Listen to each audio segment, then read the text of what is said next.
Conversar a partir de agora com a deputada estadual Simone Pereira, do MDB. Seja muito bem-vinda. Bom dia, deputada. Bom dia, Ari. É uma alegria poder retornar aqui a esse programa junto com você. Verdade, a deputada já esteve aqui algumas vezes, como deputada é a primeira vez, mas sim, antes ela esteve falando de outros projetos, teve como candidata a prefeita de Teresina, né? Teve como secretária da Defesa Civil, secretária do agronegócio, já teve em outras oportunidades. Vamos falar dessa bandeira que a senhora pegou para o seu mandato, em parceria inclusive com a primeira-dama, dona Isabel Fonteles, que é o Pacto pelas Crianças.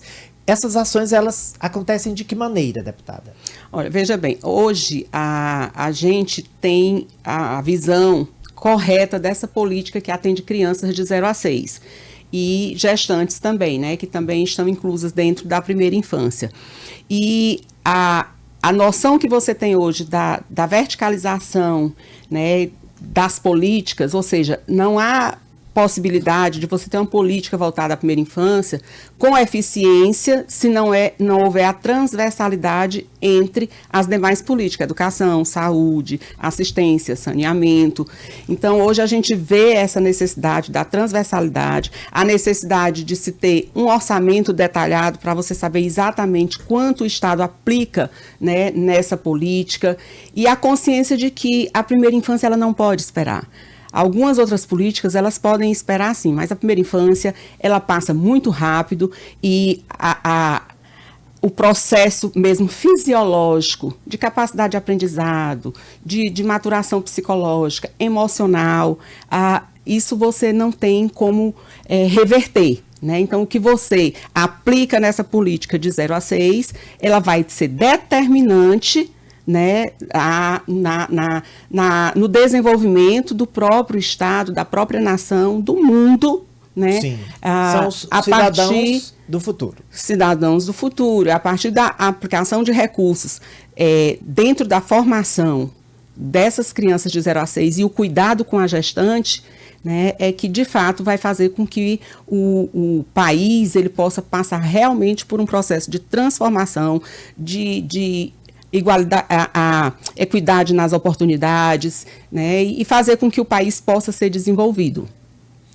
Essas ações já estão implementadas, já estão em curso, e ela tem parcerias, esse pacto do qual a senhora faz parte, tem parcerias com diversas secretarias, né? Então ele é executado através da educação, parceria com as escolas, saúde, parceria com o sistema público de saúde, e assim por diante. Exato, e assim, o principal nessa história toda é você entender que tudo passa pelo orçamento. Então, se eu disser, lugar de criança na escola, sim, é na escola, mas se eu não tiver orçamento para aplicar nessa política, a criança não vai ter a oportunidade de estar na escola. Então, a preocupação primordial é com a questão orçamentária, para que as políticas elas possam, de fato, serem implementadas.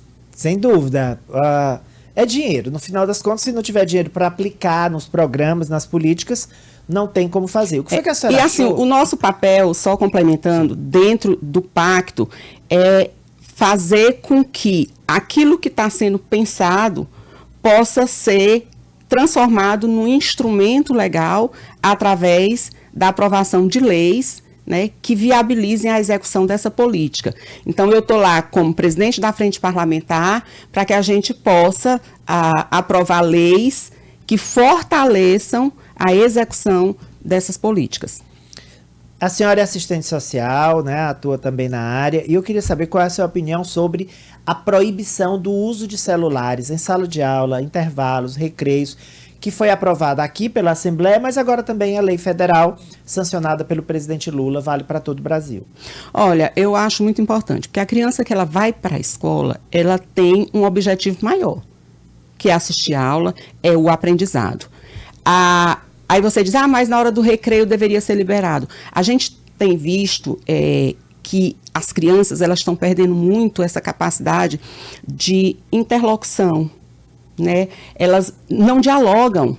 A criança ela começa a olhar para um celular, ela se diverte num jogo de celular e ela não socializa.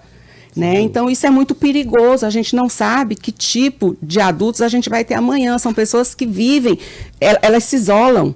Então, eu acho muito importante, eu acho que é necessário as atividades lúdicas que sempre foram praticadas, onde você forma grupos, onde você socializa, elas possam retornar na formação das pessoas. Então, eu acho muito importante. Eu sei também tem a questão das exceções. No caso de uma criança precisar ter um contato com a família, ou acontecer um acidente, alguma coisa, a escola tem a responsabilidade de comunicar e de cuidar enquanto a criança está no espaço de aprendizado, mas a gente não pode perder de vista. A criança ela vai para a escola para aprender, não para estar usando o celular. E isso não impede, por exemplo, que a escola ofereça disciplinas de formação tecnológica, de formação na informática, mas isso é uma coisa. Outra coisa é a criança ficar durante todo o período lá tendo acesso ao celular. Eu acho que isso é uma coisa muito positiva e eu vejo com muito bons olhos dentro da formação das nossas crianças. Muito bem, a deputada estadual Simone Pereira, ela é do MDB, mas muito ligada ao PSD, do deputado estadual Georgiano Neto, do deputado federal Júlio César. E a senhora vai para a reeleição pelo PSD ou pelo MDB? Bom, nesse momento, o que a gente tem de concreto é que a fusão, ela não foi ainda, digamos assim, né? Ela ainda existe, né? Não houve nenhuma oficialização, não foi rompida, né? E eu sempre tenho dito o seguinte, eu acredito muito na capacidade de discernimento dos dois líderes que estão conduzindo os rumos do partido. Eu sei que o que for melhor, tanto para o Piauí, para a base do governador, quanto para cada partido, é o que vai ser feito. Então, eu acredito muito na experiência e na capacidade de discernimento, tanto do deputado Júlio César, que comanda o PSD, quanto do senador Marcelo Castro, que comanda o MDB. O que eu quero dizer é que eu faço parte de um grupo político e a decisão que esse grupo político tomar será a decisão que eu vou seguir. Nesse momento permanece a fusão, mas é lógico que assim como o MDB e os demais partidos, a gente também está buscando se preparar para uma eventualidade de não se concretizar novamente essa fusão, o PSD ter condições de marchar com uma chapa competitiva. Então, é isso que a gente tem feito. O seu grupo político é exatamente o grupo político do deputado estadual Georgiano Neto e do deputado federal Júlio César. Isso. E nenhuma chapa própria de estadual e uma chapa própria de federal, Georgiano é o principal nome da chapa de federal e as chapas precisam de mulheres. A senhora é o principal nome hoje de uma chapa de estadual do PSD. Não tem outra mulher que se destaque como a senhora dentro do partido. Aliás, é a única de mandato, inclusive. Sim, e nós temos, lógico, buscado algumas conversas, né? Temos conversado com a deputada Elisângela, temos conversado com a deputada Bárbara. Então, assim, a gente está num momento de construção e de diálogo. Nós temos muitas mulheres que, embora não tenham mandatos hoje, mas que elas participam ativamente da construção de uma história política e a necessidade que a gente, de fato, fortaleça a participação da mulher dentro do processo eleitoral, né? Porque é dentro desses espaços de poder, dos espaços de decisão, que a gente constrói uma política justa, né, de acordo com aquilo que a gente tem buscado conseguir ao longo dos anos. Então, nós temos buscado algumas mulheres para que possam fortalecer a nossa chapa e mulheres que realmente sejam competitivas e que queiram trabalhar em favor do Piauí. E olha, a deputada Simone Pereira trouxe uma informação aqui, que é uma informação interessante. A deputada estadual Bárbara do Firmino, que está hoje no Progressistas, já era cotada para ingressar no PSD e disputar a reeleição pela sigla. Mas a deputada estadual Elisângela Moura, do PCdoB, eu ainda não tinha ouvido o nome dela na chapa do PSD. A senhora trouxe essa informação que ela pode somar. Veja bem, a gente tem conversado com a Elisângela. Eu acho que cada pessoa que tem o seu próprio projeto político pessoal, ela tem que pensar na sua viabilidade. Claro. Né? Então, a gente tem tido essa conversa, o PSD está de braços abertos para receber a deputada Elisângela, caso ela entenda que isso é bom para ela, né? E eu particularmente tenho uma amizade muito grande com ela, é uma pessoa que eu tenho um respeito e admiração muito grande, e é uma mulher que tem uma atuação importantíssima e que casa muito com o nosso projeto político, né? De fortalecimento de todas as políticas que busquem a justiça social. Muito bem, a deputada estadual Simone Pereira assumiu agora o mandato, foi em janeiro, não foi, deputada? Sim, dia 2. Né? Dia 2 de janeiro. E aí eu queria saber, além da primeira infância, quais os focos desses últimos 2 anos, 2025 e 2026? Olha, eu como assistente social, eu sempre coloquei que a minha bandeira é a proteção social e a garantia de direito.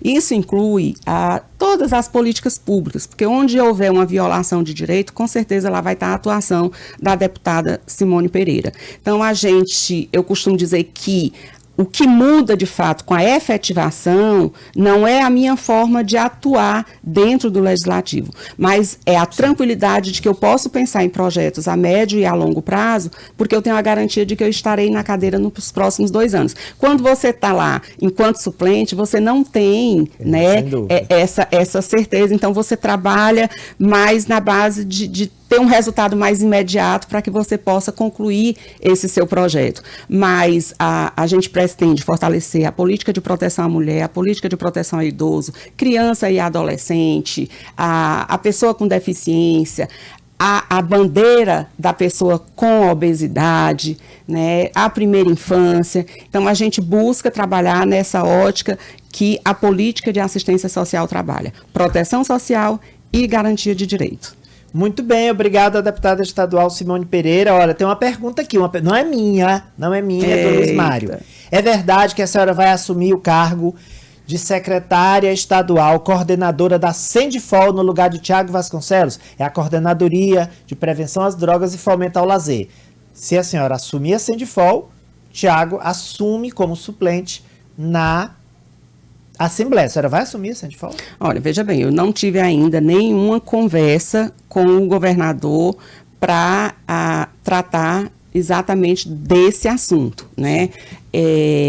Eu vejo muitas pessoas comentando a especulação da imprensa e o que eu quero dizer é que eu, como assistente social, caso o governador precise de mim para estar lá, eu estou pronta para fazer esse trabalho, porque eu acho que é um trabalho muito importante, é um trabalho que hoje a gente precisa começar uma frente de ação, inclusive nos municípios, dentro dos territórios. A gente tem visto dentro de Parnaíba, Luiz Correia, Cajueiro da Praia, a questão das facções, e isso é um risco muito grande para que a nossa juventude possa entrar no mundo das drogas. Então, assim, na verdade, se houver esse convite, for importante para o fortalecimento da base, eu não me nego aí, mas não recebi nenhum convite oficial do governador para que eu possa assumir qualquer outra secretaria. Estou me preparando realmente para o exercício do meu mandato e para o fortalecimento do nosso grupo, do PSD, e também para a base